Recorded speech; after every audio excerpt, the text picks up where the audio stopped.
Hello दोस्तों, यदि आप हमारे चैनल से नए जुड़े हैं तो हमारे चैनल एवी लाइव को सब्सक्राइब जरूर करें और अपने दोस्तों में शेयर करें।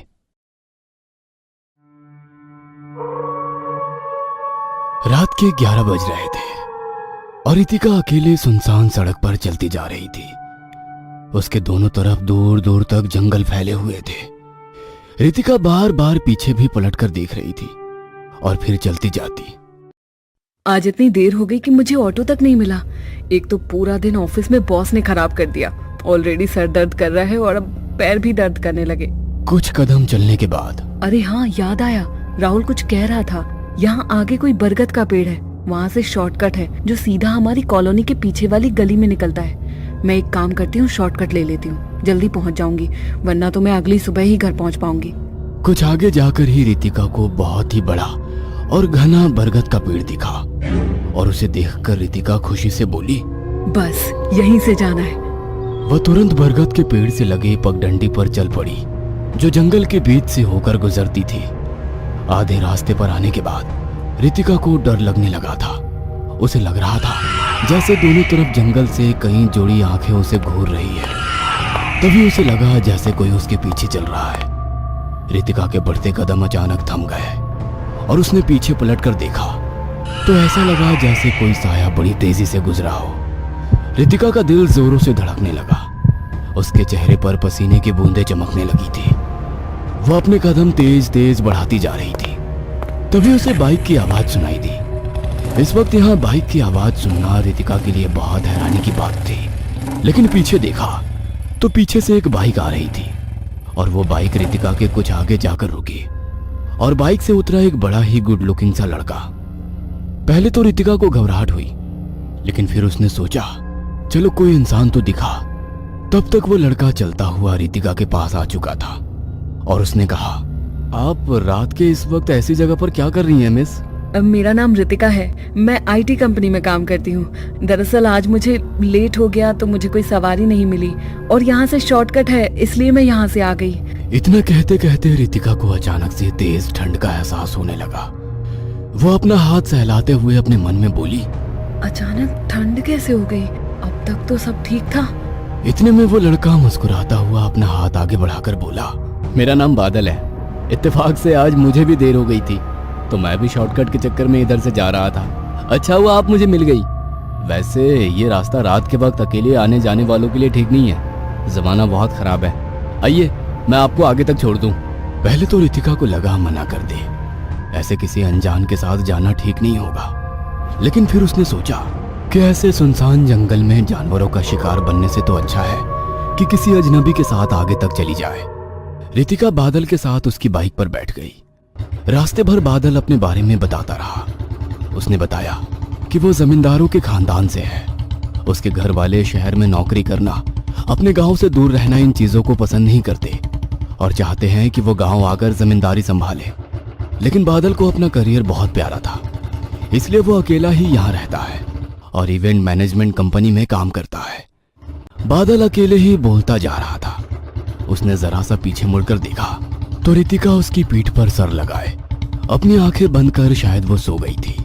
तभी बादल ने अचानक से बाइक को ब्रेक लगाया और ब्रेक लगने से रितिका हड़बड़ाकर उठी।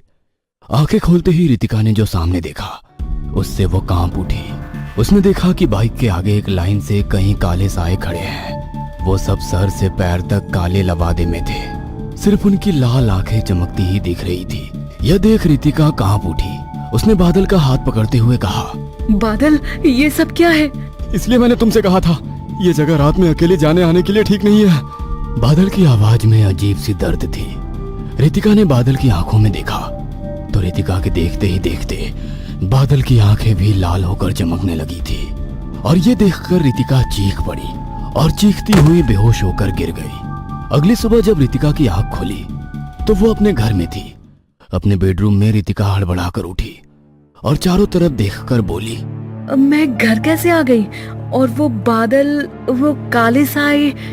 इतने में रितिका की मम्मी कमरे में आई और बोली, अब कैसी तबीयत है? मेरी तबीयत तो ठीक है, लेकिन मैं घर कैसे आई? मैं तो हाँ, तुम तो जंगल में बेहोश पड़ी हुई थी। वो तो भला हो उस लड़के का, क्या नाम बताया था उसने अपना? हाँ बादल कह रहा था तुम उसे जंगल में मिली थी और उसने तुम्हें लिफ्ट दी। अपनी बाइक से लेकर आ रहा था और तुम बाइक पर ही सो गई थी और फिर एकदम से चीखने लगी और चीख कर बेहोश हो गई। बहुत डरा हुआ था बेचारा कि कहीं तुम्हें कुछ हो ना जाए। उसने बताया कि तुम्हारी आईडी पर तुम्हारे घर का एड्रेस लिखा था। उसकी मदद से वो तुम्हें घर तक छोड़ने आया। लेकिन बेटा एक बात कहूँ, किसी भी इमरजेंसी में जंगल से मत आया करो। तुम नहीं जानती उस जंगल के बारे में कैसी कैसी अफवाहें उड़ती हैं। कहते हैं वहाँ रक्त चूसों का साया है, जिन्हें तुम अंग्रेजी में वेम्पायर कहती हो। अगर तुम्हारे साथ बादल नहीं होता तो जाने क्या होता। रितिका की मम्मी उसके कमरे से चली गई, लेकिन रितिका अभी भी हैरान परेशान सी बैठी थी। क्या वाकई वो नींद में सपना देख रही थी? उसी वक्त उसके मोबाइल पर एक मैसेज आया किसी अनजान नंबर से। रितिका ने देखा तो उस पर लिखा हुआ था, आज शाम मैं तुम्हारा इंतजार उसी बरगद के पेड़ के पास करूंगा, बादल। यह देखकर रितिका हैरान थी कि बादल के पास मेरा नंबर कैसे आया। रितिका को बहुत ज्यादा घबराहट होने लगी थी। उसे बादल कुछ सही नहीं लग रहा था और उसने सोचा, कहीं ये मेरा पीछा तो नहीं कर रहा है? पहले से मेरे बारे में सारी इन्फॉर्मेशन उसने निकाल ली हो। नहीं, मैं कहीं नहीं जाऊंगी, बल्कि आज मैं ऑफिस ही नहीं जाऊंगी। यह फैसला करके रितिका चुपचाप घर में पड़ी रही। उसी रात खाना खाने के बाद जब रितिका अपने कमरे में आई तो उसे लगा जैसे उसके बालकनी में कोई है। पहले रितिका को लगा कि शायद हवा में पर्दा हिला है, लेकिन उसे जब कोई साया नजर आया तो वो धीरे धीरे बालकनी के खिड़की की तरफ बढ़ी। एकदम से बादल सामने आया और बादल को देखकर, इससे पहले कि रितिका चीखती, बादल ने रितिका के मुंह पर हाथ रखते हुए कहा, श्श, चीखना मत, वरना तुम्हारे घर वाले मुझे पीट देंगे। तुम यहाँ इस तरह से चोरों की तरह मेरे घर में क्या कर रहे हो? मैंने तो तुमसे कहा था आज शाम मिलना, तुम आई नहीं तो मुझे फिक्र हो रही थी, इसलिए मैं आ गया। अच्छा, कल रात ही तो तुम मुझसे मिले हो और तुम्हें मेरी इतनी फिक्र हो रही थी कि तुम मेरे घर ही आ गए।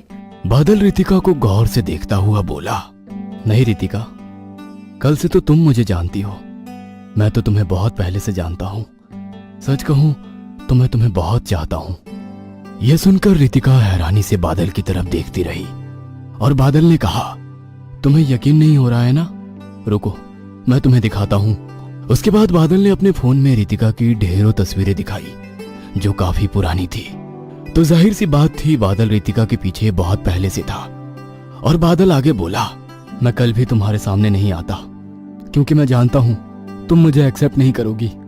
तुम जैसी पढ़ी लिखी शहरी लड़की भला मुझ जैसे गांव के लड़के को क्यों पसंद करोगी? लेकिन कल जब तुम्हें मुश्किल में देखा उस जंगल में तो रहा नहीं गया।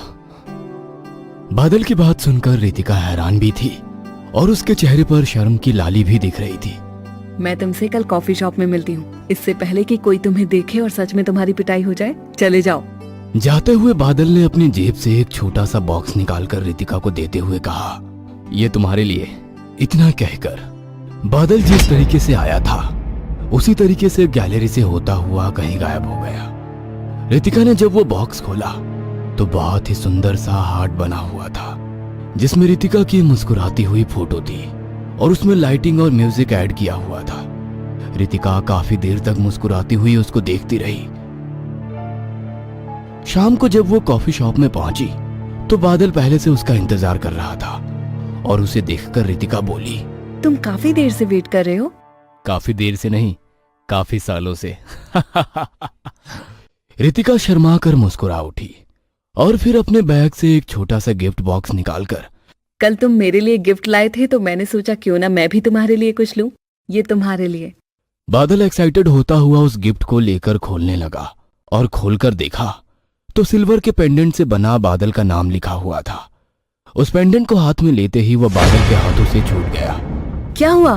बादल जबरदस्ती मुस्कुराता हुआ बोला, कुछ नहीं, बहुत अच्छा है। इतना कहकर बादल ने जल्दी से वो लॉकेट अपने जेब में रख लिया और अपना हाथ पीछे कर लिया।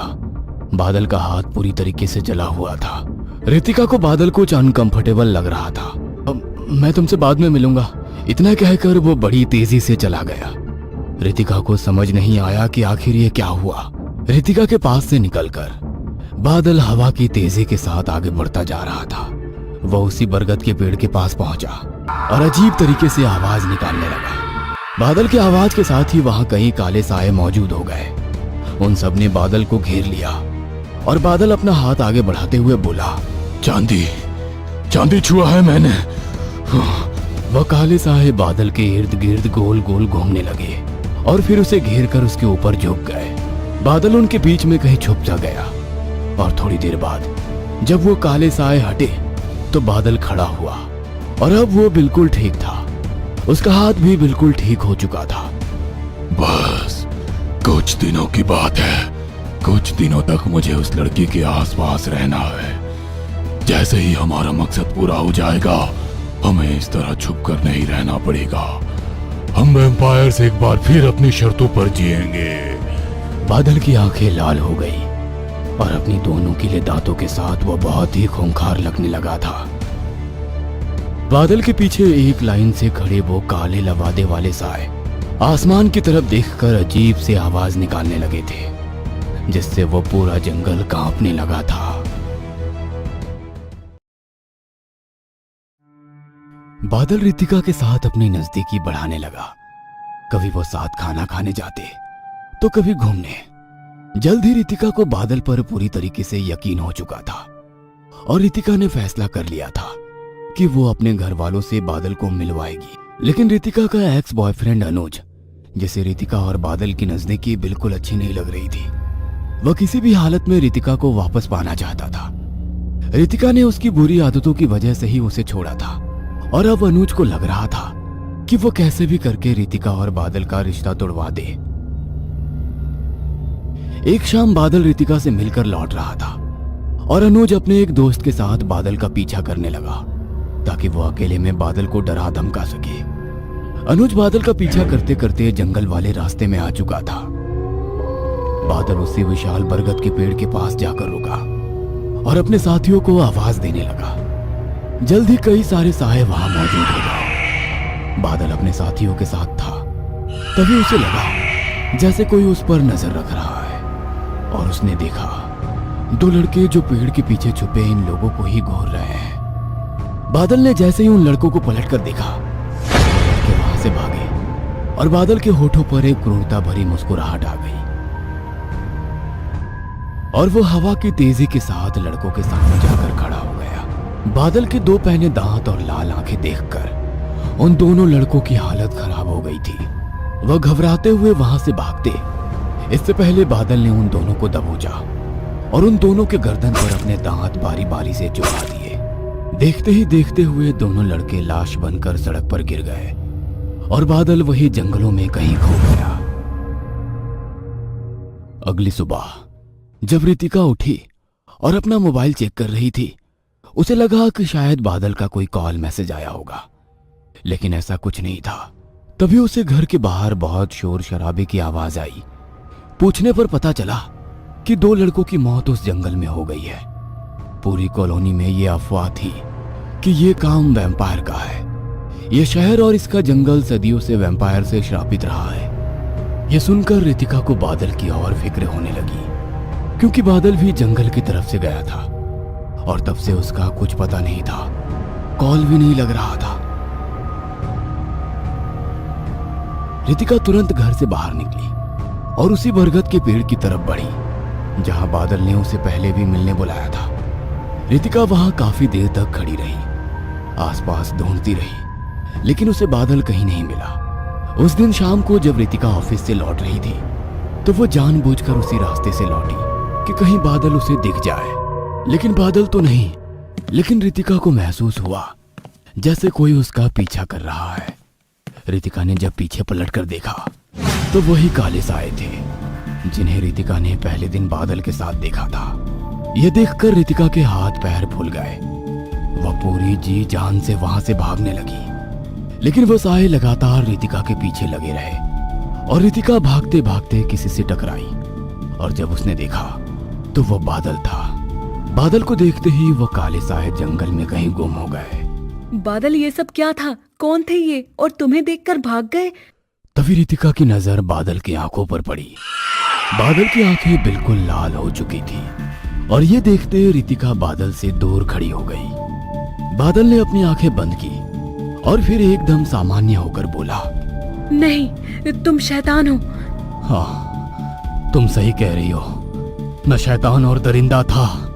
रितिका, तुम मुझसे डरो मत, मैं तुम्हारा ही बादल हूँ। रितिका डरते हुए पीछे खिसकते हुए बोली, लेकिन तुमसे मिलने के बाद मैंने अपने आप को बदलने की पूरी कोशिश की। मैंने वो तरीका ढूंढ निकाला है जिससे मैं अपने आप को पूरी तरीके से बदल सकता हूँ। बस मुझे तुम्हारा साथ चाहिए। रितिका, जो कि बादल के प्यार में पूरी तरीके से पागल थी, उसने पूछा, कैसे? क्या तुम इन सब से बाहर आ पाओगे? तुम एक नॉर्मल इंसान बन पाओगे? मैं खुद तुमसे ये बात करना चाहता था रितिका। मैं एक लाश हूँ जिसकी आत्मा कैद है। बस एक बार मेरी रूह मुझे वापस मिल जाए, फिर मैं भी तुम्हारी तरह इंसान बन जाऊंगा। लेकिन उसके लिए मुझे मेरे सच्चे प्यार की जरूरत है, वो सच्चा प्यार जो मुझे मेरे इस रूप में अपना सके और खुद को पूरी तरीके से मुझे सौंप दे। रितिका को बादल की बात सुनकर बहुत घबराहट हो रही थी। वह बादल को बिना कुछ बोले उल्टे पैर वहां से भागी। पूरी रात रितिका बेचैन रही। उसे समझ नहीं आ रहा था कि वो क्या करे। उसके दिल में जो बादल के लिए प्यार था, उसे वो इनकार भी नहीं कर सकती थी। और आखिर रितिका ने फैसला ले लिया था कि उसे क्या करना है। उसने बादल को कॉल किया, लेकिन उसका फोन नहीं लगा। रितिका उस दिन पूरे दिन बादल को कॉल और मैसेज करती रही, लेकिन बादल का कुछ पता नहीं था। 2 दिन निकल गए। तीसरे दिन खुद बादल का कॉल आया और रितिका ने रोते हुए कहा, तुम ऐसे कैसे कर सकते हो? तुम्हें पता है मुझे तुम्हारी कितनी फिक्र हो रही थी। मैं कुछ भी करने को तैयार हूँ। बताओ क्या करना होगा मुझे तुम्हें पाने के लिए? आज रात ठीक 12 बजे उसी बरगद के पेड़ के पास आ जाना। आधी रात को चारों तरफ चांद की रोशनी फैली हुई थी। सुनसान रात और जंगल से आते जानवरों की आवाज से रितिका को डर लग रहा था, लेकिन वो फिर भी उस बरगद के पेड़ तक पहुंची तो उसने देखा वहां एक निशान बना हुआ था जो भीतर जंगल की तरफ इशारा कर रहा था। रितिका डरते हुए उस तरफ बढ़ी। वो अब जंगल के बीच पहुंच चुकी थी। वहां बिल्कुल पेड़ पौधा नहीं था। एक मैदानी हिस्सा था जहां एक बड़ा सा गोल कुंड बना हुआ था जिसमें पानी रखा था और उसके चारों तरफ गोल घेर कर काले लवादे वाले साए खड़े थे। उन सब के बीच में उस कुंड में एक बड़ी विशाल मूर्ति खड़ी थी। वह मूर्ति भी उन्हीं लवादों में ढकी हुई थी। धीरे धीरे चांद की रोशनी बिल्कुल गायब हो गई और वहां अंधेरा फैल गया। रितिका ने ऊपर देखा तो चांद सफेद की जगह बिल्कुल लाल हो चुका था और तभी एकदम से बादल रितिका के सामने आया। रितिका, देर मत करो, वो देखो ब्लड मून। यही वक्त है जब तुम मुझे वापस इंसान बना सकती हो। जल्दी करो और दिखा दो अपना प्यार। रितिका डरते हुए बोली, मुझे क्या करना होगा बादल? उस कुंड में जाकर खड़ी हो जाओ और वो जो कुंड में पहले से खड़ा है उसके सर पर हाथ रखो और बोलो, मैं अपनी मर्जी से तुम्हें अपनी रूह सौंप रही हूँ। मेरी रूह के बदले तुम आजाद हो जाओ। बादल, मुझे डर लग रहा है। मुझ पर भरोसा रखो। रितिका घबराते हुए उस कुंड की तरफ बढ़ी। रितिका ने जैसे ही उस कुंड में पैर रखा, उसने देखा उन सारे काले लवादों वालों ने अपने अपने लवादे उतार कर फेंक दिए। वो सब दिखने में तो इंसान की तरह ही थे, लेकिन उनके चेहरे सफेद, आंखें लाल और 2 पैने दांत। वो सब ऊपर ब्लड मून की तरफ अपना चेहरा करके जोर जोर से शोर मचाने लगे। और बादल रितिका के पीछे खड़ा होकर बोला, रितिका जल्दी करो। रितिका ने कांपते हुए अपना हाथ अपने सामने खड़ी मूर्ति के सर पर रखा और धीरे धीरे बादल की कही हुई बातें दोहराने लगी। मैं अपने पूरे दिल से, अपनी इच्छा से अपनी रूह तुम्हारे हवाले करती हूँ। मेरी रूह के बदले तुम आजाद हो जाओ।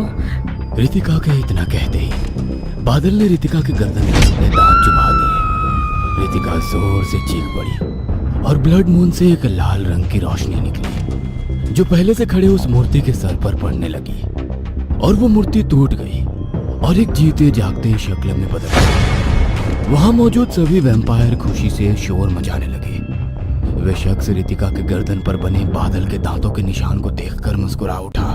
उसने जख्म पर अपनी 2 उंगली रखकर अपनी आंखें बंद की और कुछ बुदबुदाने लगा। रितिका ने अपनी आंखें खोली, लेकिन रितिका अब रितिका नहीं रही थी। उसकी आंखें भी लाल बल्ब की तरह जल रही थी। उठते ही वो जोर से चीखी और उसके 2 तीखे दांत बाहर निकले और उसने मुस्कुराते हुए बादल की तरफ देखा।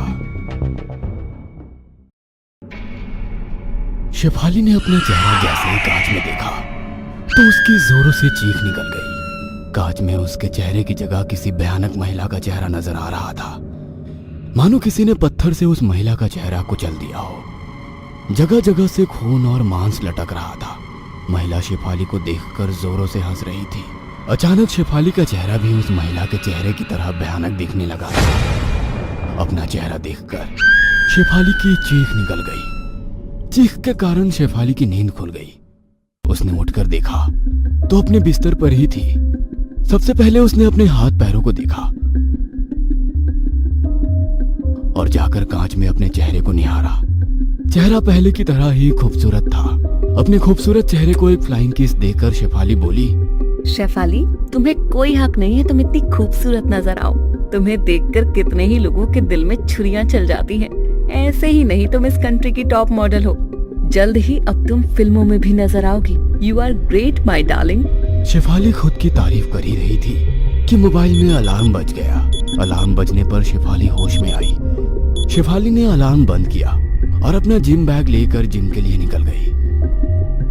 शेफाली इंडिया की टॉप मॉडल में से एक थी। कई बड़ी बड़ी कंपनियों के एग्रीमेंट उसी के पास है। किसी कंपनी का काम करने से मना कर देती थी, उसके बाद ही कंपनी किसी और मॉडल के पास जाती थी, वरना सबकी पहली पसंद शेफाली ही थी। जिम में एक्सरसाइज करते हुए उसकी निगाहें राधिका पर गई। दुबली पतली खूबसूरत सी लड़की। उसके चेहरे पर आई पसीने की बूंदें उसे और खूबसूरत बना रही थी। सबसे बड़ी बात, वह हंसते हुए सबसे बातें कर रही थी। उसे देखकर शेफाली ने जिम ट्रेनर को इशारे से अपने पास बुलाया। हे मैगी, वो लड़की कौन है? किसकी बात कर रही हो? वही लड़की जो वेट लिफ्टिंग कर रही है। ओह, वो तो राधिका है। पिछले हफ्ते से यहाँ पर जिम ट्रेनिंग के लिए आ रही है। अभी तुम एड शूट के लिए ऑस्ट्रेलिया गई थी ना, इसलिए तुम्हें पता नहीं है। मार्केट में एक नई फेयरनेस क्रीम आने वाली है। सुना है उस कंपनी के लिए मॉडलिंग यही करेगी। शेफाली के होते हुए कोई और लड़की ब्यूटी प्रोडक्ट की मॉडलिंग कैसे कर सकती है? ब्यूटी प्रोडक्ट की मॉडलिंग तो शेफाली का हक है। आखिर शेफाली से खूबसूरत कोई नहीं। बिना मेरी जानकारी के ऑडिशन कैसे हो गए? पता करना पड़ेगा। केवल फेयरनेस क्रीम का ऑडिशन ही नहीं, उसके खूबसूरत बाल देखे हैं? How beautiful she is. Hair oil के लिए भी मॉडलिंग करने वाली है। उस लड़की के लिए तारीफ सुनकर शेफाली गुस्से में उसकी ओर देखने लगी। तुम कितने सालों से मुझे जानती हो, फिर भी उस लड़की की तारीफ कर रही हो? ये लड़कियां सिर्फ 2 दिन के लिए ही मॉडलिंग कर सकती हैं। लंबे समय तक मेरे मुकाबले में नहीं टिक पाएंगे। शेफाली, इतना गुरूर भी अच्छा नहीं है। तुम इतने सालों से यहाँ पर आ रही हो, मगर तुमने कभी किसी से बात करने की कोशिश नहीं की। मगर उस लड़की को देखो, केवल 8 दिनों में जिम में आने वाले सभी लोग उसके दोस्त बन गए हैं। शेफाली गुस्से में मैगी की ओर देखने लगी। उसकी आंखें लाल हो गई थी। आज तो मेरे सामने किसी लड़की की तारीफ कर दी, मगर आज के बाद किसी की तारीफ की तो मुझसे बुरा कोई नहीं होगा। Shefali is best. कहकर शेफाली अपना जिम बैग उठाकर अपने घर गई। गुस्से में उसे कोई होश नहीं था। गुस्से में अपने घर के बार में गई और रेड वाइन पीने लगी। अचानक से ध्यान आया कि रेड वाइन से नहाने से त्वचा भी खूबसूरत हो जाती है। उसने रेड वाइन से बाथ टब भरा और उससे नहाने लगी। उसकी आंखों में अजीब सी चमक थी। कुछ दिनों बाद शेफाली को हर ओर से राधिका की तारीफ सुनने को मिल रही थी। अब राधिका का क्रेज सभी कंपनी को हो रहा था। धीरे धीरे सभी लोग शेफाली को भूल रहे थे। ये बात उसको खटक रही थी। कैसे भी उसे अपनी खोई हुई प्रतिष्ठा वापस हासिल करनी थी। अपने घर पर एक कोने में बैठे वह सोच रही थी। सोचते हुए अचानक वह बहुत जोर से हंसने लगी। उसके हाथ में वाइन का गिलास था, जिसे उसने हाथों में ही तोड़ दिया। उसके हाथों से खून निकलने लगा। अपने हाथों के बहते हुए खून को वो चाट रही थी। अगले दिन जिम में जब वो राधिका से मिली तो बिल्कुल बदली हुई थी। मुस्कुराते हुए उसने आगे बढ़कर राधिका को गले लगा लिया। मैं तुम्हारे लिए बहुत खुश हूँ राधिका। जब मैं नई नई इंडस्ट्री में आई थी ना, तब मैंने भी तुम्हारी तरह मेहनत करके अपना मुकाम हासिल किया था। ईश्वर करे तुम्हें भी जल्द ही कामयाबी की मंजिल हासिल हो। शेफाली की बातें सुनकर राधिका मुस्कुराई, मगर मैगी आश्चर्य से उन दोनों की ओर देख रहा था। वो लड़की कभी किसी से सीधे मुंह बात नहीं करती, आज मुस्कुराकर किसी को गले लगा रही है। जरूर कोई ना कोई तो राज होगा। मगर शेफाली सच में बदल चुकी थी। वह राधिका से ही नहीं बल्कि सबसे हंसकर मिलती थी। लगता है इस नकचड़ी को अकल आ गई है। हमेशा खुद में ही गुम रहने वाली लड़की आज दूसरों की इज्जत कर रही है। हाँ यार, बात तो तुम्हारी सही है। मैं भी पिछले 4 सालों से इस जिम में आ रहा हूँ, मगर कभी शेफाली को किसी से हंसते हुए बात करते नहीं देखा। कुछ दिनों के बाद शेफाली जिम में अनाउंस करती है, हे गाइस, मुझे मॉडलिंग में आए हुए 6 साल हो गए हैं। आज से 6 साल पहले मैंने अपना एड साइन किया था।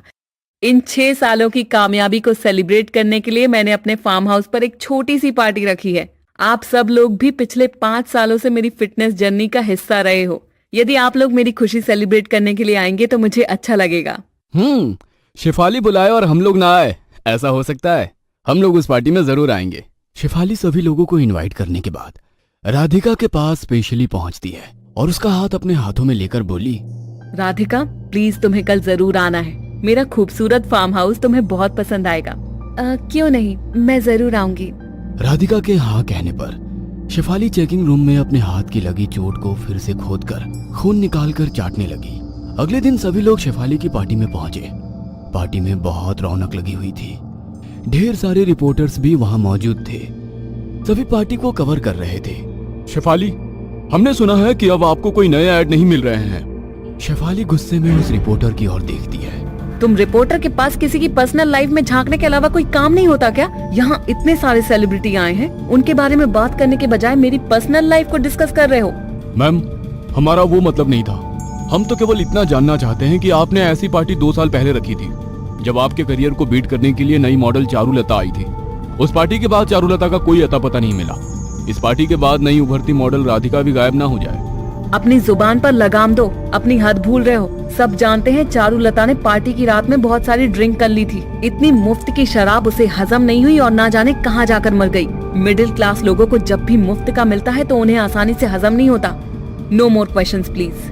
पार्टी पूरे शराब पर चल रही थी। सभी लोग बहुत एंजॉय कर रहे थे। शेफाली अपने हाथ में एक ड्रिंक लेकर राधिका के पास पहुंची। राधिका, ऐसे चुपचाप क्यों खड़ी हो? पार्टी एंजॉय करो। Have drink please. No ma'am, I can't drink. तुम अभी अभी इंडस्ट्री में आई हो, तुम्हें शायद पता नहीं कि पार्टी में ड्रिंक को ना नहीं किया जाता। Let's try it. Sorry ma'am, मैं नहीं ले सकती हूँ। कोई भी प्रोफेशन आपको कुछ भी ऐसा करने पर मजबूर नहीं कर सकता जो करना आपकी मर्जी के खिलाफ हो। फिर तो ये ड्रिंक है, वैसे भी सेहत के लिए हानिकारक है। जानबूझकर सेहत के साथ खिलवाड़ क्यों? राधिका की बात सुनकर शेफाली मुस्कुराकर वहां से चली जाती है और बाथरूम में जाकर दोबारा कांच के गिलास से अपना हाथ का घाव खोद लेती है और निकलता हुआ खून पीने लगती है। मनी मन सोच रही थी कि राधिका तो ड्रिंक भी नहीं करती, अब इसे रास्ते से कैसे हटवाऊंगी। पार्टी खत्म होने वाली थी, सभी लोग जाने लगे। शेफाली ने राधिका को रोका और कहा, अरे तुम इतनी जल्दी कहाँ जा रही हो? पहली बार मेरे फार्म हाउस पर आई हो ना? रुको, मैं तुम्हें अपना पूरा फार्म हाउस घुमाऊंगी। पहाड़ों के बीच होने के कारण सुबह यहाँ का सनराइज का नजारा बहुत खूबसूरत होता है। नहीं मैम, आप खामखा परेशान हो रही हैं। मैं फिर कभी आऊंगी, अभी इजाजत दीजिए। राधिका की बातें सुनकर शेफाली को गुस्सा आ रहा था। कभी ड्रिंक नहीं करना, कभी रुकना नहीं। इस लड़की के नाटक कितने ज्यादा है। मगर फिर भी मुस्कुराते हुए बोली, राधिका, मैं आसानी से किसी की ओर दोस्ती का हाथ नहीं बढ़ाती, मगर ना जाने क्यों तुम्हें देखकर लगा कि तुम मेरे लिए अच्छी दोस्त साबित होगी। क्या तुम अपनी नई दोस्त की खुशी के लिए इतना भी नहीं कर सकती? राधिका शेफाली की इमोशनल बातों में आकर फार्म हाउस पर रुकने के लिए मान जाती है। सभी मेहमानों के जाने के बाद राधिका और शेफाली करीब बैठे थे। राधिका, तुम ड्रिंक तो करती नहीं हो, क्या तुम मेरा साथ देने के लिए प्लेन सोडा भी नहीं पी सकती हो? राधिका ने मुस्कुराकर सोडा का गिलास अपने हाथों में ले लिया। दोनों बातें करते करते छत पर पहुंच गए। छत के पीछे खाई थी। आपने बिल्कुल पहाड़ी के किनारे पर अपना फार्म बनाया है। आपको यहाँ से डर नहीं लगता? डर? कैसा डर? मैं तो अक्सर यहाँ रात में आती हूँ और घंटों इस खाई को निहारती रहती हूँ। आओ मेरे पास, हम लोग यहाँ छत के कोने पर बैठकर बातें करेंगे। मुझे इस तरह की ऊंचाई से डर लगता है, मैं यहीं ठीक हूँ। अब शेफाली का सब्र जवाब दे चुका था। उसने राधिका को घसीटते हुए छत के कोने पर खड़ा करने की सोची, मगर शेफाली अपनी पूरी ताकत लगाकर भी राधिका को उसकी जगह से नहीं हटा पा रही थी। उसने पलटकर देखा तो राधिका की जगह चारुलता खड़ी थी, सड़ी हुई लाश जो जगह जगह से कुचली हुई थी। चेहरा तो इतना भयानक मानो किसी ने पत्थर से कुचल दिया हो। जगह जगह से खून आ रहा था। उसे देखकर शेफाली ने उसका हाथ तुरंत छोड़ दिया और 2 कदम पीछे होती, मगर चारुलता हंसते हुए आगे बढ़ने लगी। क्या हुआ शेफाली, मुझे यहाँ से धक्का नहीं दोगी? अपने रास्ते से हटाना चाहती हूँ ना मुझे? हटा दो। लो, मैं खुद तुम्हारे करीब आ रही हूँ। चारुलता जैसे जैसे आगे बढ़ रही थी, शेफाली पीछे हटने लगी। शेफाली दीवार के एकदम कोने पर पहुंच गई थी। मुझे माफ कर दो चारुलता, मुझसे गलती हो गई। इस जगह से फेंका था ना तुमने मुझे, किसी को मेरी लाश भी नहीं मिली। आज तुम भी मरोगी, लेकिन मैं तुम्हें मौत नहीं दूंगी, बल्कि उससे भी बदतर सजा दूंगी। गुमनाम मौत तुम्हारे लिए बहुत छोटी सजा होगी। इसे अपनी सुंदरता का बहुत घमंड है। इसकी सजा यही है कि इसकी सुंदरता खत्म हो जाए। कहते हुए चारुलता ने शेफाली का पूरा शरीर नोच दिया, खासकर उसका चेहरा जो उसकी खूबसूरती का घमंड था। चारुलता, इस तरह अधमरा करके मत छोड़ो, मुक्ति दे दो मुझे भी। गुमनाम मौत नहीं, गुमनाम जिंदगी अब तुम्हारी सजा होगी। ना तुम ठीक से जी पाओगी और ना ही मर पाओगी। किसी के सामने जाने में भी तुम्हें शर्म आएगी। तुम्हारे कर्मों की सजा है कि तुम जीवन भर अकेली रहो।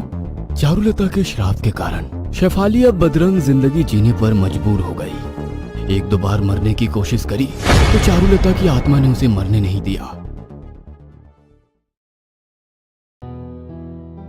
मैक्सिको के शानदार होटल रूम में बैठे हुए तीन दोस्त मैक्स, सैम और जिमी अपने अपने मोबाइल और लैपटॉप पर बड़ी ही गंभीरता से कुछ सर्च कर रहे थे। तभी जिमी एक्साइटेड होते हुए अपना फोन दिखाकर बोला, गाइज, ये देखो मुझे क्या मिला है। मुझे पता है हमें अपना काम सबसे पहले कहाँ से शुरू करना है। Doll island. हम दोनों भी उसी के बारे में देख रहे हैं। घोस्ट हंटर के तौर पर ये हमारा पहला आउट ऑफ कंट्री प्रोजेक्ट होगा, और अगर इसमें हम सक्सेसफुल रहे, ट्रस्ट मी, हमारा नाम वर्ल्ड बेस्ट घोस्ट हंटर्स में आएगा। आई कांट वेट कि हम लोग डॉल आइलैंड पर जाकर उन डॉल्स के बीच में क्या राज छिपा है वो ढूंढे। तभी रूम का बेल बजा और जिमी ने जैसे ही दरवाजा खोला, सामने एक बड़ी ही खूबसूरत सी नीली आंखों वाली मैक्सिकन लड़की खड़ी थी। जिमी पहले तो कुछ देर तक उस लड़की को घूरता रहा और फिर उसने पूछा, yes miss, tell me, how can I help you? Hi, my name is Alina. You guys are from India, right? Yes, we are from India, but how? Jimmy इतना बोला ही था कि उस लड़की ने जिमी को एक तरफ किया और कमरे में आकर सोफे पर बैठी हुई बोली, तुम लोग मुझसे हिंदी में बात कर सकते हो। तुम्हें कोई मैक्सिकन टू इंग्लिश और हिंदी गाइड चाहिए थी ना? मैक्स उस लड़की के फ्रैंक अंदाज से बड़ा ही इम्प्रेस दिख रहा था। उसने मुस्कुराते हुए कहा, हमें डॉल आइलैंड घूमने के लिए गाइड तो चाहिए थी, बट हमें नहीं पता था कि यहाँ की गाइड खुद डॉल जैसी होती होगी। इतना कहकर मैक्स अलीना को ऊपर से नीचे तक देखने लगा। मैक्स की बात सुनकर अलीना उसकी आंखों में देखती हुई बोली, और तुम्हें पता होना चाहिए कि यहाँ की डॉल सिर्फ डॉल्स नहीं होती। डॉल से बचकर रहो। क्या पता किसी डॉल की नजर में आ गए तो वो तुम्हें उसी डॉल आइलैंड पर लेकर चली जाए। अलीना ने इस बात को इस तरीके से कहा था कि मैक्स को पसीना आने लगा था। उसने घबराकर पूछा, क्या मतलब है तुम्हारा? अलीना हंसते हुए उठकर खड़ी हो गई और बोली, कल सुबह तुम लोग रेडी रहना। और वो चली गई। रात में खाना खाने के बाद सैम, जिमी और मैक्स अपने अपने रूम में जाकर लेट गए। अगली सुबह के लिए ये लोग बहुत एक्साइटेड थे, क्योंकि उन्होंने जितना डॉल आइलैंड के बारे में सुना था वह बहुत ही रोमांचक था। मैक्स अपने कमरे में बेसुध सा सोया हुआ था। तभी आधी रात के करीब ऐसा लगा जैसे उसके कमरे का दरवाजा खुला है और कोई धीरे से उसके कमरे में आया है। मैक्स ने आंखें खोली तो उसके कमरे में अंधेरा था। उसने नाइट बल्ब जलाकर देखने की कोशिश की, लेकिन उसके कमरे में कोई नजर नहीं आया। मैक्स जैसे ही दोबारा सोने की कोशिश करने लगा, उसके कमरे में किसी छोटी बच्ची के हंसने की आवाज गूंजने लगी। यह आवाज सुनकर मैक्स घबराकर उठकर बैठ गया और डरते हुए बोला, कौन है यहाँ? मैक्स को अपने कमरे में टक टक की आवाज सुनाई दे रही थी। ऐसा लग रहा था जैसे कि कोई लकड़ी या प्लास्टिक के जूते पहनकर चल रहा हो। इससे पहले कि मैक्स कुछ समझ पाता, उसका बेड जोर जोर से हिलने लगा और उसके बेड के नीचे से किसी के हंसने की आवाज गूंजने लगी। मैक्स तुरंत अपने बेड से नीचे उतरा और उसने धीरे से झांककर अपने बेड के नीचे देखा। जैसे ही अपने बेड के नीचे देखा, ख्वाब से पीछे हो गया। उसके बेड के नीचे बहुत सी डॉल बैठी खिलखिलाकर हंस रही थी और देखते ही देखते वो डॉल मैक्स के चारों तरफ आ गई। कमरे में आने वाली टक टक की आवाज उन डॉल्स के चलने से हो रही थी। डॉल्स उसके सर पर चढ़ गई और उसके कंधे पर कूद गई और मैक्स के कान में जोर जोर से हंसने चिल्लाने लगी। मैक्स उन्हें इधर उधर हटाने लगा। छोड़ दो, दूर हटो। उसकी नजर सामने बेड पर गई जहाँ बैठी अलीना हंसते हुए कह रही थी, क्या हुआ तुम्हें? तुम्हें तो डॉल बहुत पसंद है ना? मैक्स की आंखें डर से बड़ी हो गई। जिमी, सैम, मुझे बचाओ। जिमी, जोर से चीख सैम, रहा था मुझे कि बचाओ। उसकी आवाज पूरे लॉबी में जिमी, गूंजने लगी थी। सैम, जल्दी मुझे जिमी और बचाओ। सैम के अलावा होटल के स्टाफ और आसपास के रूम से भी कुछ लोग उसके कमरे के दरवाजे को पीटने लगे थे। मैक्स की ऐसी हालत नहीं थी कि वो अपने कमरे के दरवाजे को खोल पाता और होटल स्टाफ ने कमरे के दरवाजे को तोड़ा तो देखा कि मैक्स अपनी आंखों को बंद किए चिल्ला रहा है। जिमी और सैम उसके पास आए और उसको हिलाते हुए बोले, मैक्स, क्या हुआ? क्यों चिल्ला रहे हो? मैक्स ने जब अपने दोस्तों को देखा तो घबराते हुए बोला, वो अलीना यही थी। उसके साथ बहुत सी डॉल्स थी। वो डॉल्स मुझे मारने की कोशिश कर रही थी। अब वो दोनों कमरे में चारों तरफ देखने लगे। जिमी बोला, यहाँ तो कोई भी नहीं है। मैक्स को यकीन नहीं हो रहा था कि ये सब क्या है।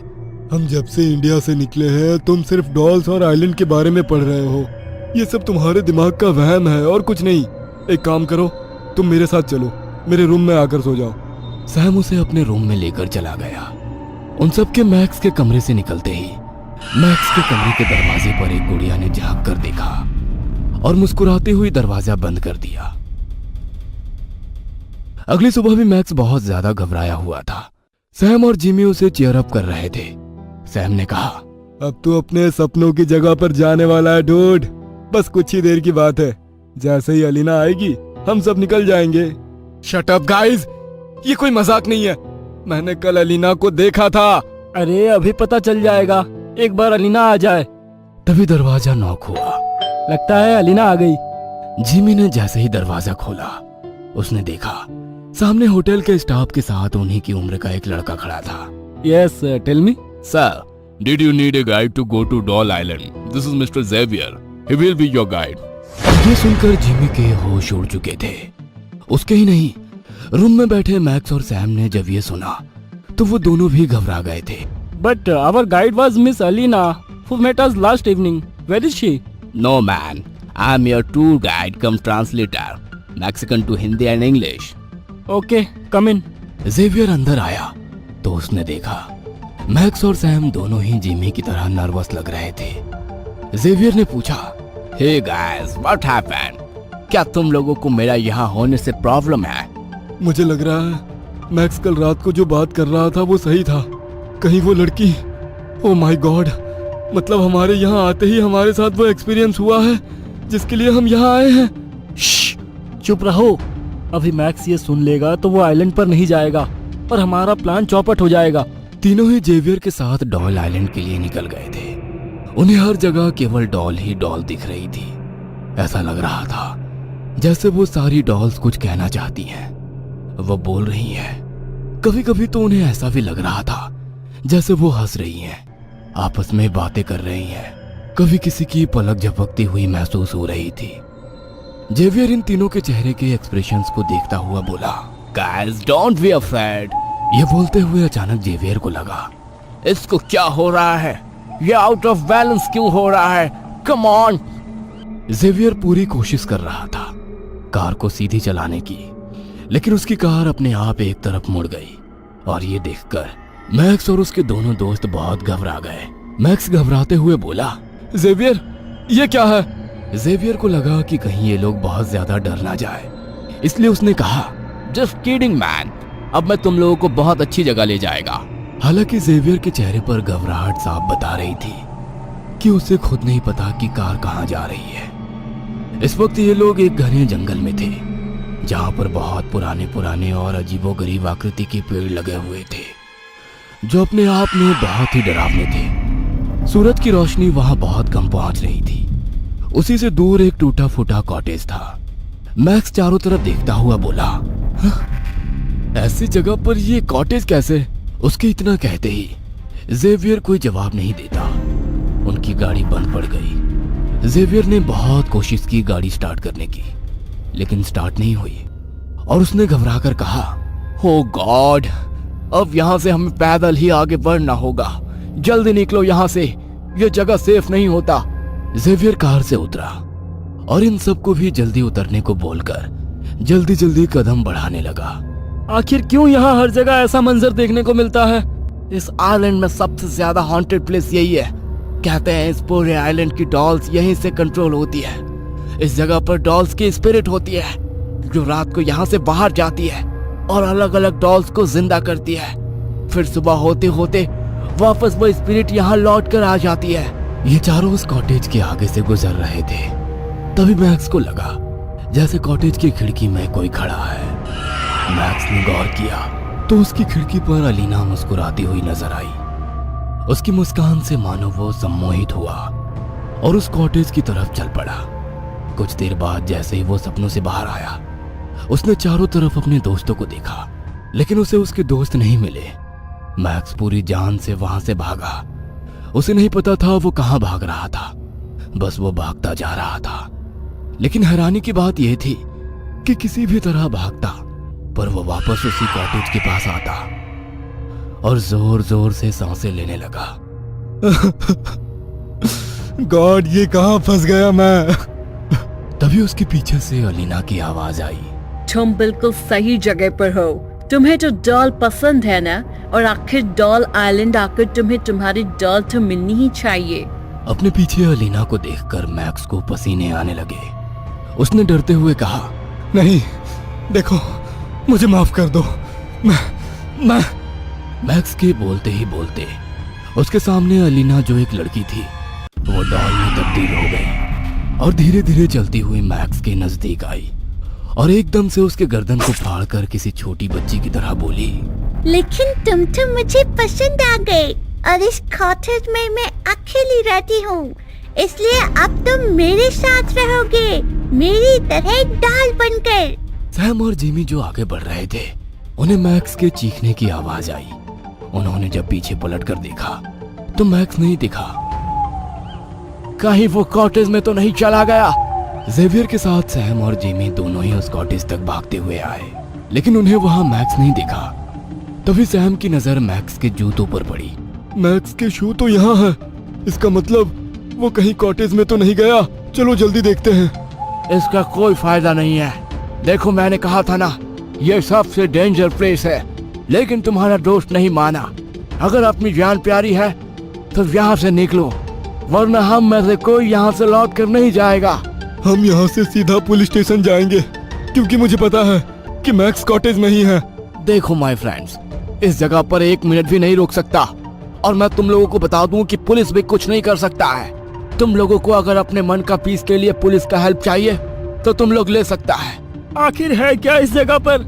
ये पूरा आइलैंड गुड़ियों से भरा हुआ है, बाकी कहीं कोई प्रॉब्लम नहीं हुई। इतने सारे लोग यहाँ आते हैं, वो सब तो गुम नहीं हुए। गाइस, मैं तुम लोगों को पहले बताना चाहता था, लेकिन तुम लोग मेरा बात नहीं मानता। ये आइलैंड सिर्फ इसलिए फेमस नहीं है कि यहाँ पर डॉल्स टंगी हुई है। इस जगह पर जो डॉल्स है वो नाइट में उनकी रूह निकलकर शहरों में घूमती है और इंसानों को चुनती है और उन लोगों को यहाँ तक लेकर आते हैं और फिर डॉल्स बना देते हैं। हो ना हो तुम्हारा वो दोस्त मैक्स भी इन डॉल्स के चपेट में आ गया है। तुम बता रहा था ना, कल तुम्हारे पास कोई गाइड आई थी।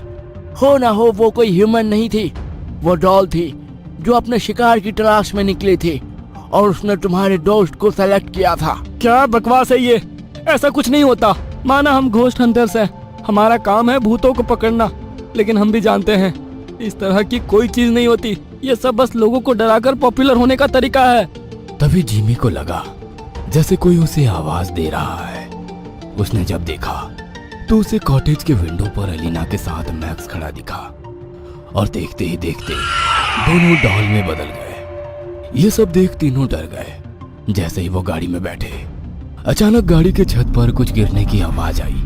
वह छत से होते हुए बोनट पर आ गिरी। ये तीनों खौफ भरी नजरों से बोनट पर गिरे उस चीज को देख रहे थे जो कि एक डॉल थी और उसने बिल्कुल मैक्स की तरह ही कपड़े पहने हुए थे।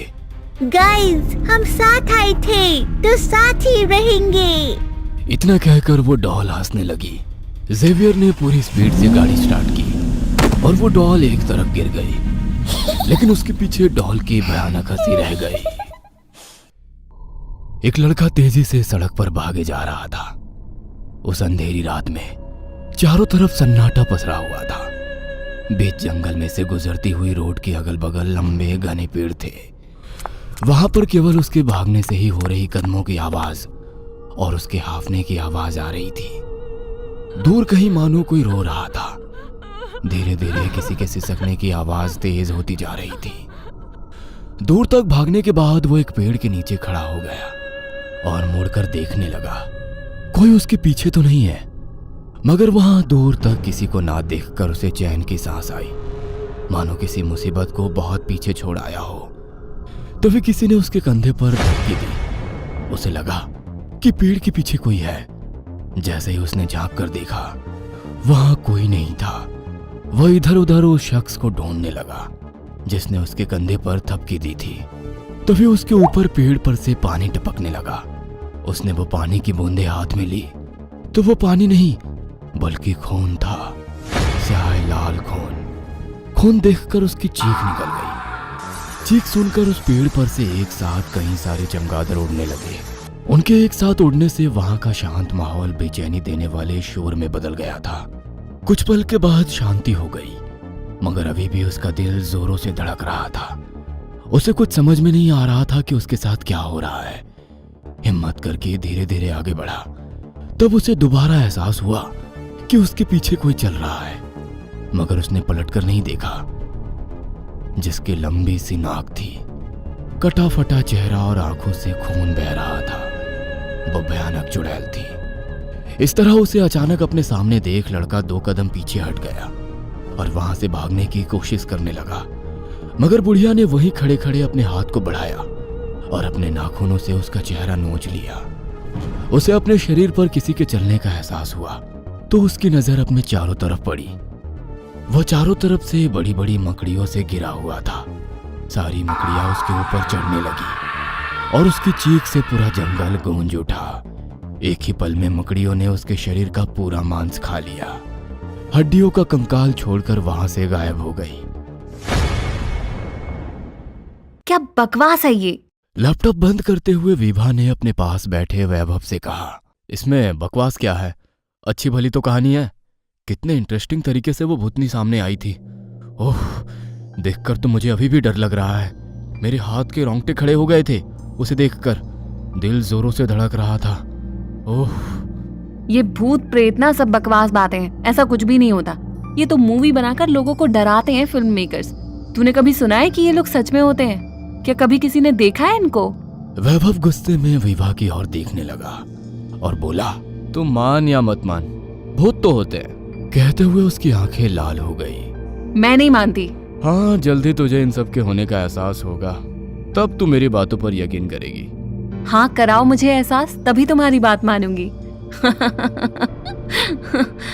कहते हुए विभा जोरों से हंस रही थी।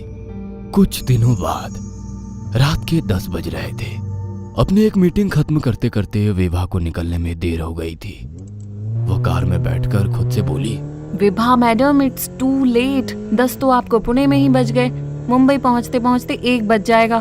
फिर वहीं से सुबह ऑफिस। सारी जिंदगी झंड हो रखी है। ये प्राइवेट जॉब से तो सरकारी नौकरी अच्छी है। कम से कम टाइम की लिमिट तो होती है। यहाँ तो टाइम की कोई लिमिट ही नहीं है।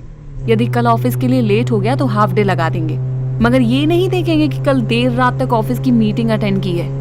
विभा खुद से बातें कर ही रही थी, तभी उसके फोन पर उसके बॉयफ्रेंड और उसके कलीग वैभव का फोन आया।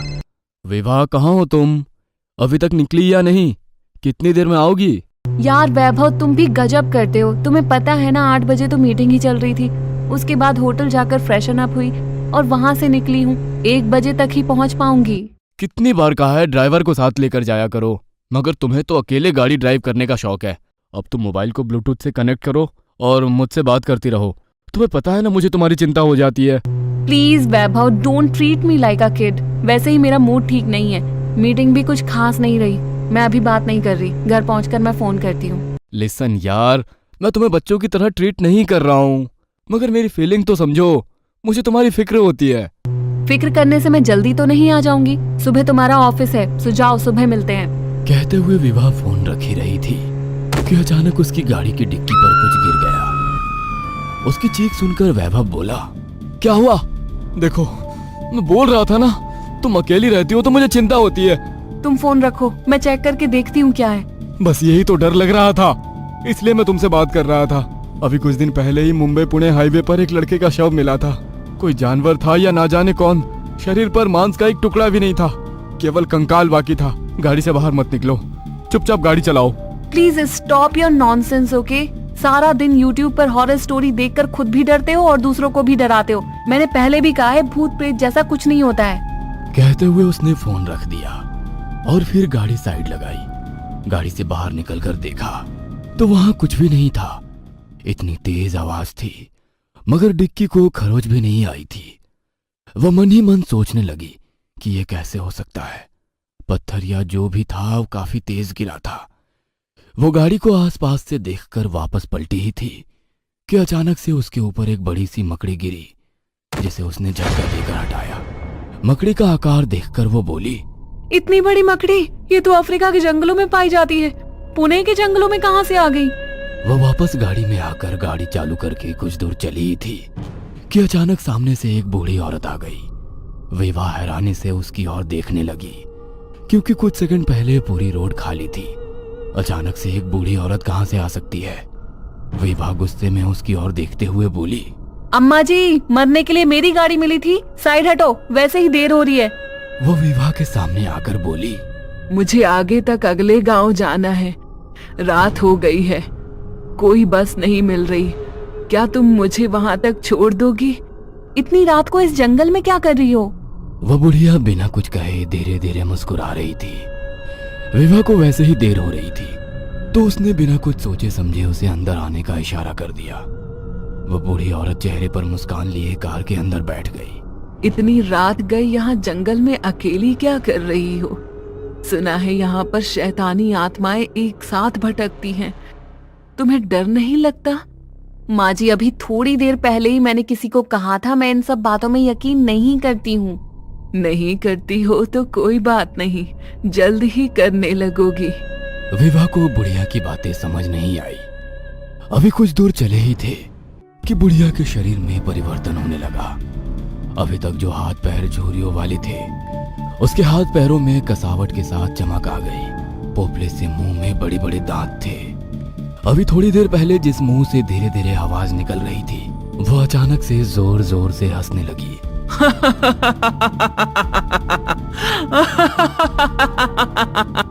विवाह उसकी ओर देखकर डर गई। अभी थोड़ी देर पहले जहां एक निरीह बुढ़िया थी, उसकी जगह एक चुड़ैल बैठी हुई थी। अचानक उसे अपने सामने देखकर विवाह अपनी गाड़ी का संतुलन नहीं बना पाई और उसकी गाड़ी एक पेड़ से टकरा गई। कुछ सेकंड्स के बाद जैसे ही विवाह कुछ नॉर्मल हुई, गाड़ी से उतरकर भागने की कोशिश करने लगी, मगर दरवाजा पूरी तरीके से जाम था। कोशिशों के बावजूद दरवाजा नहीं खुल रहा था। उसे कुछ दिन पहले देखी गई मूवी का सीन याद आने लगा। चुड़ैल जोरों से हंसने लगी।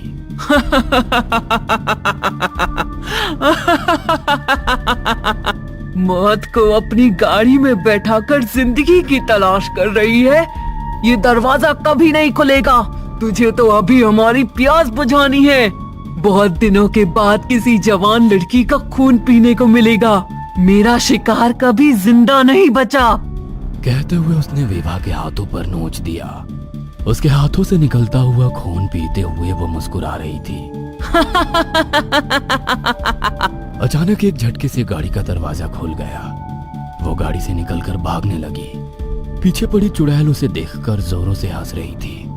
कुछ दूर जाने के बाद उसने मुड़कर देखा तो वहां पर कोई नहीं था। एक पेड़ के नीचे खड़े होकर वो गहरी सांस लेने लगी। तभी वो चुड़ैल पेड़ पर से उल्टा लटक कर उसके सामने आ गई। उसे देख विवाह चीखते हुए भागने लगी। थोड़ी दूर जाकर वो एक पत्थर से टकराकर गिर गई। उसे अपने शरीर पर किसी चींटी के चलने का एहसास होने लगा। उसने अपने हाथों को झटका तो वहां पर बड़ी मकड़ी थी। उस मकड़ी से डरकर वो खड़ी हो गई। उसकी हालत देखकर चुड़ैल जोरों से हंस रही थी। दूर खड़ा वैभव भी मुस्कुरा रहा था। क्या हुआ, तुम तो इन सब चीजों पे यकीन नहीं करती हो, फिर डर क्यों रही हो? कहते हुए वो भी हंसने लगा। अचानक विभा की नींद खुल गई। वो जंगल में नहीं बल्कि अपने पलंग पर थी। उसके फोन पर वैभव का फोन आया। क्यों विभा, कैसा रहा तुम्हारा अनुभव? अब तो यकीन करोगी कि आत्मा होती है या अभी भी नहीं? कहते हुए वो जोरों से हंस रहा था। विभा की निगाह अपने कमरे की खिड़की पर पड़ी तो वहां पर वो बड़ी मकड़ी चल रही थी। विभा को तो यकीन हो गया कि भूत प्रेत होते हैं। आप भूत और प्रेत आत्माओं पर यकीन करते हैं या नहीं? हेलो दोस्तों, यदि आप हमारे चैनल से नए जुड़े हैं तो हमारे चैनल एवी लाइव को सब्सक्राइब जरूर करें और अपने दोस्तों में शेयर करें